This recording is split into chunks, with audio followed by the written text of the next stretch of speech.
ॐ नमः सिद्धिभ्यः नमो अरिहन्ताणं नमो सिद्धाणं नमो ऐर्याणं नमो वज्रायणं नमो लोये सर्वसाहुणं मङ्गलं भगवान् वीरो मङ्गलं गौतमो गणी मङ्गलं कुन्दिकुन्दार्यो जैनधर्मोऽस्तु मङ्गलं सर्वमङ्गल्यमाङ्गल्यं सर्वकल्याणकारकं प्रधानं सर्वधर्माणां जैनं जयतु शासनं जैनं जयतु शासनम् हीनात्मबोधयतात्मेव परत्वेनेव चापरम् अक्षयनन्तबोधाय नमस्तु परमात्मने नमस्तु परमात्मने चेतीले चेतन चेत्या विना किम चालसे।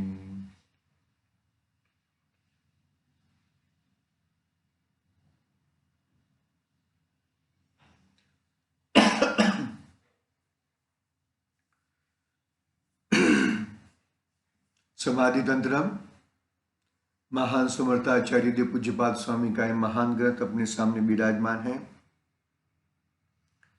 48 नंबर तक गाथा अपना स्वाध्याय हो चुका है। 48 गाथा में आचार्य देव ने बताया कि मन आत्मा का मानो, वचन और काय आत्मा का नहीं है। मन को अपना आत्मा का मानना, उसका भी कोई विशेष कार्य बताया, उसका हमने बहुत ही अच्छी तरह से पूरा खुलासा किया था कि मन के अंदर जो मोह राग द्वेष आदि विकारी भाव पैदा होते हैं वो आत्मा के हैं। कौन से नहीं से कहे नहीं कि आधार से हम समझे तो कि उपचरित असद्भुत व्यवहार नहीं से वो आत्मा के हैं। तो ऐसा क्यों कहा आत्मा के हैं, तो फिर छोड़ने के लिए क्यों कहते हो भाई उपचरित, उपचार से कहा जाता है। एक बात ये है, और दूसरी बात कि भाई वो विकारी भाव है, वो विभाव भाव है, वो छोड़ने लायक भाव है, ग्रहण करने लायक भाव नहीं है। ठीक उसी तरह अपनी ये बात बहुत लंबी चली। वो विकारी भाव छोड़ने के लिए तुझे बाहर में ज्ञेय पदार्थों में, पर पदार्थों में कुछ करना नहीं है। तुझे राग में भी कुछ करना नहीं है, द्वेष में भी कुछ करना है, क्रोध मान माया लोभ छोड़ने के लिए क्रोध मान माया लोभ में कुछ नहीं करना है। तेरे को अपने को यानी कि हमको मेरा स्वभाव ये नहीं है, मेरा स्वभाव ज्ञाता दृष्टा है, ज्ञायक है, वो अवधारण करना है, वो मान्यता लानी है। उससे क्या मतलब, ऐसा शाब्दिक नहीं, शाब्दिक की बात नहीं, अंदर में, अभिप्राय में, अपने परिणाम में ये सब होना चाहिए। में हर समय हर घड़ी कि ये ही मैं हूं। बराबर। फिर मन अपना नहीं है तो मन के उद्भाव से जो काय के ऊपर, वाणी के ऊपर गुप्ती करना है ना, आगे गुप्ती करना है ना, गुप्ती में जाएंगे मुनिराज। बराबर। अंतरात्मा का ज्यादा स्टेप मुनिराजों के ऊपर है। भक्त श्रावक का तो चौथा और पांचवा गुणस्थान है, फिर छठा, सातवां, आठवां, नौवां, 10वां, 11वां और 12वां, यानी कि 7 गुणस्थान मुनिराज के हैं। कितने गुणस्थान? 7 गुणस्थान। मिथ्यात्व का एक ही गुणस्थान, पहला गुणस्थान, पहले से सीधा चौथा गुणस्थान, चौथे से अधिक गिरता है तो तीसरा और दूसरा और फिर पहले में आता है। तो गिरते हुए गुणस्थान हुए, तीसरा और दूसरा, फिर चौथा से 5वें में जाएगा, 5वें में से सीधा 7वें में जाएगा, मुनिराज बनेंगे। 5वें से फिर सातवें से छठे, सातवें से छठे, छठे से सातवें, सातवें से छठे, छठे से सातवें, ऐसे असंख्यात बार करेंगे प्रमत्त अप्रमत्त दशा में। फिर आगे श्रेणी लगाएंगे। तो कहने का भावार्थ अंतर आत्मा का विशेष जो है वो मुनिराज का गुणस्थान है। आई बात समझ में? श्रावक के तो दो ही गुणस्थान बताए, चौथा और पांचवा बराबर है। तो कहने का भावार्थ जो राग आदि उत्पन्न होते हैं वो राग ज्ञेय के कारण उत्पन्न नहीं होते। तूने ज्ञेय स्वरूप अपने को मान लिया है। मानोगे आवाज सुनी, किसकी आवाज सुनी? कि शेर की आवाज सुनी। तो शेर की आवाज सुनने से क्या होएगा मन के अंदर? भाई अभी ये आएगा और खा जाएगा, बरोबर है। आवाज सुनी, मन ने क्या विचार किया? लेकिन मन ने यदि ये विचार किया है कि शरीर मेरा नहीं है, तो शरीर के प्रति राग मेरा नहीं है। ये आवाज मैंने सुनी, शेर की आवाज सुनी, उसके ऊपर द्वेष नहीं है मेरा कि वो वाणी का करता, सुनने वाणी का करता यानी सुनने का करता, अभी मैं आ गया ना। समझना बात को, जरा थोड़ी गंभीरता है भाई। किस तरह से हम अपने आप को पकड़ सके, किस तरह से हम अपनी चीज को ले सके, वो अच्छी तरह से जरा समझ के आगे बढ़ना। अंतरात्मा और बहिरात्मा, बरोबर है। बहिरात्मा का बहुत बड़ी संख्या है, बहिरात्मा बनने की। चौथे गुणस्थानवती उससे और कम, पंचम गुणस्थानवती और कम, और छठे सातवें गुणस्थान में और जो 3 करोड़ 9 कम की है ना धन्य मुनिराज, तो छठे गुणस्थान से लेके 14वें गुणस्थान 13वें गुणस्थान तक ले लो, इतने रहते हैं। कितने? छठे गुणस्थान से लेके धन्य मुनिराजों की संख्या 2.5 दीप में 9 करोड़ कम 3 धन्य मुनिराज रहते हैं। इसमें न कुछ कम न ज्यादा होते हैं। जितने मोक्ष में चले जाते हैं, गुणस्थान अतीत 14वां गुणस्थान पार कर लेते हैं, अयोग के बड़ी हो जाते हैं, उतने आ जाते हैं। मतलब उत्तम अंतरात्मा, उत्तम अंतरात्मा की संख्या, उत्तम अंतरात्मा में एक्चुअली केवली भगवान को नहीं लेंगे, क्योंकि वो तो परमात्मा हो चुके हैं। तो ये मोटा मोटी समझ लो कि 9 करोड़ कम 3 उत्तम अंतरात्माओं की संख्या रहती है। थोड़ी कम रहेंगे, जो जितने केवली हो गए हैं वो परमात्मा हो चुके। परमात्मा का इसमें नहीं है। 12वें गुण स्थान तक उत्तम अंतरात्मा, यानी छठे गुण स्थान से लेके सबसे बड़ा काल, सबसे बड़ा गुण स्थान का जो है पीरियड मुनिराजों का है। मत समझना इतना इजी है, ऐसे ही प्रकट हो जाएगा। ठीक है। मन को अपना मानने का उद्देश्य इतना ही है, जहां मन मेरा नहीं है तो शरीर और वाणी उस संबंधी विकल्प मेरे कैसे हो सकते हैं। तो इस तरह अपनी ये बात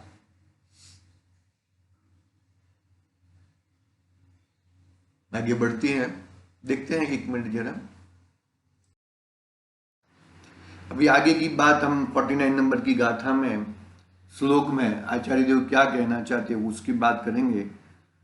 आचार्य देव ने कहा कि वाणी और काया तेरे नहीं है, तो तू तेरा पुत्र, तेरी स्त्री के साथ किस प्रकार का व्यवहार योग्य है। बहिरात्मा हो तो किस प्रकार का व्यवहार करता है, और अंतरात्मा हो तो किस प्रकार का व्यवहार करता है, योग्य है। यानी कि बहिरात्मा तो कैसा मानेगा और अंतरात्मा कैसा मानेगा, उसकी बात आचार्य देव श्लोक क्रमांक 49 में करते हैं। देखो मैं पढ़ता हूं यहां से, फिर उत्थानी का पढ़ लेता हूं। पुत्र स्त्री आदि के साथ वाणी काया के व्यवहार में सुख की उत्पत्ति की प्रतीति होती है, तो उसका व्यवहार का त्याग, उसका त्याग यानी कि व्यवहार का त्याग किस प्रकार का योग्य है, वह कहते हैं। गाथा क्रमांक 49 संस्कृत वाली श्लोक पढ़ रहा हूं मैं, संस्कृत वाला श्लोक। गाथा प्राकृत में कहते हैं और संस्कृत में श्लोक कहते हैं। वो जरा कंफ्यूजन हो जाता है, थोड़ा देख लेना, मतलब ये तो संस्कृत में लिखा हुआ है ना। कुनकुन स्वामी के बाद कुनकुन स्वामी तक प्राकृत चला, फिर बाद में उनके पट शिष्य उमा स्वामी कहो, उनके हृदय के भाव निकालने वाले अमृतचंद्राचार्य देव, तो कितने 1000 साल के बाद हो गए अमृतचंद्राचार्य देव। उमा स्वामी वगैरह से तो संस्कृत आ गया था, तो ये तो पूज्यपाद स्वामी तो उनके बाद हैं। तो संस्कृत की भाषा से हम श्लोक कहेंगे, ठीक है। जगदेहात्म दृष्टीनां विश्वास्य रम्यमेव च स्वात्मन्येवात्म दृष्टीनां क्व विश्वास क्व वारति। क्या कहते देखो, मूढ़रति पर में करे धरे जगत विश्वास, स्वात्म दृष्टि कैसे करे जग में रति विश्वास। क्या कहते हैं यहाँ पे, मूढ़रति पर में करे धरे जगत विश्वास, स्वात्म दृष्टि कैसे करे जग में रति विश्वास। हाँ, अनुवाद पढ़ते हैं। शरीर में आत्मदृष्टि रखने वाले क्या कहा, शरीर में आत्मदृष्टि रखने वाले मिथ्या दृष्टि बहिरात्माओं को यह स्त्री पुत्र मित्रादि का समूह रूप जगत विश्वस्यम विश्वास के योग्य और रमणीय नहीं मालूम पड़ता है, परंतु अपने आत्मा में ही आत्मदृष्टि रखने वाले सम्यक दृष्टि अंतरात्माओं को इन स्त्री पुत्र आदि पर पदार्थों में कैसे विश्वास हो सकता है और कैसे आसक्ति हो सकती है, कभी नहीं। कितनी क्या बात कही, बहिरात्मा को तो आसक्ति होती है, क्या होती है, को वापस पढ़ते हैं, थोड़ा फास्ट हो गया है ना, जल्दी हो गया। देखो, शरीर में आत्मदृष्टि रखने वाले मिथ्या दृष्टि बहिरात्माओं को यह स्त्री पुत्र मित्रादि का समूह रूप जगत, क्या जगत है उसका, ये जो दिखता है ज्ञेय पदार्थ, सारे पदार्थ, उससे मेरा अस्तित्व है और मेरा उससे अस्तित्व है, ये सब है तो ही मैं हूं, और ये नहीं रहेंगे तो मैं कैसे जीऊंगा, क्या करूंगा, ऐसा। देखो क्या कहते हैं, शरीर में आत्मदृष्टि रखने वाले मिथ्या दृष्टि बहिरात्माओं को यह स्त्री पुत्र मित्रादि का समूह रूप जगत विश्वास के योग्य और रमणीय नहीं मालूम पड़ता, विश्वास के योग्य और रमणीय ही मालूम पड़ता है। बहिरात्मा को क्या मालूम है कि ये ही, इससे ही मेरा निर्भर है, इसके बगैर मेरा जीवन है ही नहीं, ऐसा बहिरात्मा मानता है। क्या कहते हैं, रमणीय ही मालूम पड़ता है, परंतु अपने आत्मा में ही आत्मा दृष्टि रखने वाले सम्यक दृष्टि अंतरात्माओं को इन स्त्री पुत्र आदि पर पदार्थों में कैसा विश्वास हो सकता है और कैसी आसक्ति हो सकती है, कभी नहीं। बहिरात्मा को ये पूरा जो बाहर में ज्ञेय पदार्थ दिखता है, ज्ञेय लब्धि, बराबर, ज्ञेय पदार्थों में ही अपनत्व है। वो मेरे हैं, मैं उनका हूं। मैं उनकी रक्षा करता हूं, वो मेरी रक्षा करेंगे। मैं उनका भरण पोषण करता हूं, वो मेरा भरण पोषण करेंगे। अभी मैं मेरे बच्चे को मैंने उंगली पकड़ के चलाया है तो बुढ़ापे में मेरी लाठी बनेगा। वो अपना भविष्य सुधारने के लिए कि जो भी है मेरा भविष्य में मेरा ही काम करेगा, ऐसा मानने के कारण, ऐसी मति के कारण गड़बड़ करता है भैया। बहुत गड़बड़ हो रही है इसके कारण, याद रखना ये चीज। क्या कहते हैं देखो, शरीर में आत्मदृष्टि रखने वाला मिथ्या दृष्टि बहिरात्माओं को यह स्त्री पुत्र मित्रादि का समूह जगत विश्वास के योग्य और रमणीय ही मालूम पड़ता है, परंतु अपने आत्मा में ही आत्मदृष्टि रखने वाला सम्यक दृष्टि अंतरात्माओं को इन स्त्री पुत्र आदि पर पदार्थों में कैसे विश्वास हो सकता है और कैसे आसक्ति हो सकती है, वह कभी भी नहीं हो सकती। ज्ञेय पदार्थों में अपनापन मान लिया, उसके कारण ही मेरा अस्तित्व है, बाकी मेरा अस्तित्व नहीं है, तो वो गड़बड़ है भैया। तेरी चाल उल्टी है। ज्ञेय तो ज्ञेय है, वो तो अभी है, नहीं रहेंगे आगे। ठीक है। और अंतरात्मा है, उसको भी बाहर में ये सब है। देखो क्या कहा अंतरात्मा के लिए, अपने आत्मा में आत्मदृष्टि रखने वाला सम्यक दृष्टि अंतरात्माओं को इन स्त्री पुत्र आदि पर पदार्थों, वो तो है नहीं, ऐसा नहीं है, इन स्त्री पुत्र आदि पर पदार्थों में कैसे विश्वास हो सकता है और कैसे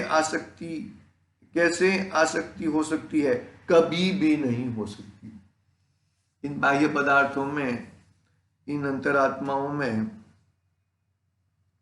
उन्हें कभी भी आसक्ति हो सकती नहीं है। वो कितना भी चाहे कुछ भी कर ले तो भी आसक्ति नहीं हो सकती। क्यों आसक्ति नहीं हो सकती?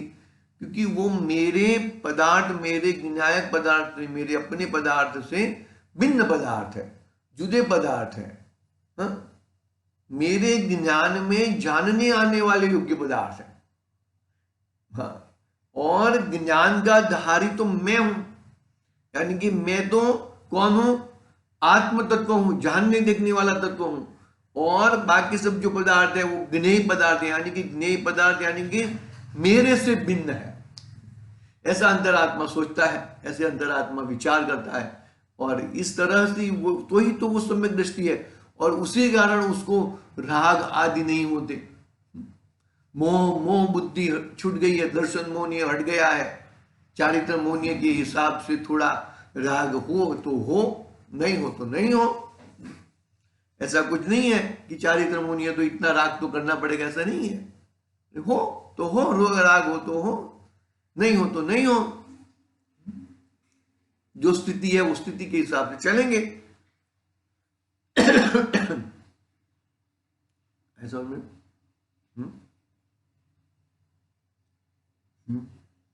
पढ़ते हैं, टीका पढ़ते हैं, बात समझ में आ गई अंतरात्मा और बहिरात्मा की, कैसे किस तरह से बाहर में किस तरह से वो विचार करते हैं। वो देखो, देह में आत्मदृष्टि वाले बहिरात्माओं को पुत्र स्त्री आदि प्राणी समूह रूप जगत विश्वास करने योग्य अर्थात अवंचक, नहीं ठगने वाला तथा रम्य ही तथा रमणीय ही प्रतिभाषित होता है।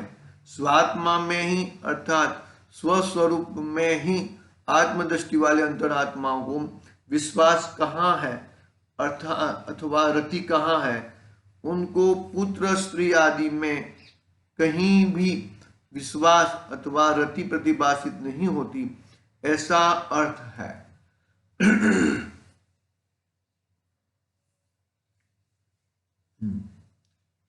देह में आत्मदृष्टि वाले बहिरात्माओं को पुत्र स्त्री आदि प्राणी समूह रूप जगत विश्वास करने योग्य है, अर्थात अवंचक, नहीं ठगने वाला तथा रम्य ही है, तथा रमणीय हो प्रतिभाषित होता है। किसको? बहिरात्मा को। बाहर की चीजें रमणीय है और उसमें ही वो रचा पचा रहता है। देह में आत्मदृष्टि वाले बहिरात्मा को पुत्र स्त्री आदि प्राणी समूह रूप जगत विश्वास करने योग्य है। मतलब इससे ही मेरा कार्य सकता है, यही मेरे कार्यकारी, यही मेरे हितेच्छु है और ये मेरे नुकसान कारक है। नुकसान कारक को द्वेष करता है और इसको राग करता है। बस ये प्रतीति चलती रहती है उसको, क्योंकि उसने क्या माना है? पर पदार्थ को, शरीर आदि, शरीर और वाणी, मन में शरीर आदि वाणी को अपना माना है। वही जीव अंतरात्मा बनता है। तब मन में शरीर और वाणी को अपना नहीं माना है, ज्ञेय पदार्थों को अपना नहीं माना है। ज्ञेय में है और मैं हूं।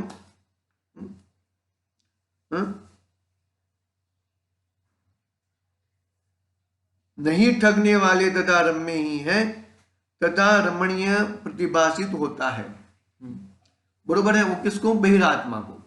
स्वात्मा में ही अर्थात स्वस्वरूप में ही आत्मदृष्टि वाले अंतरात्मा को विश्वास कहाँ है अथवा रति कहाँ है? विश्वास कहाँ है और रति कहाँ है?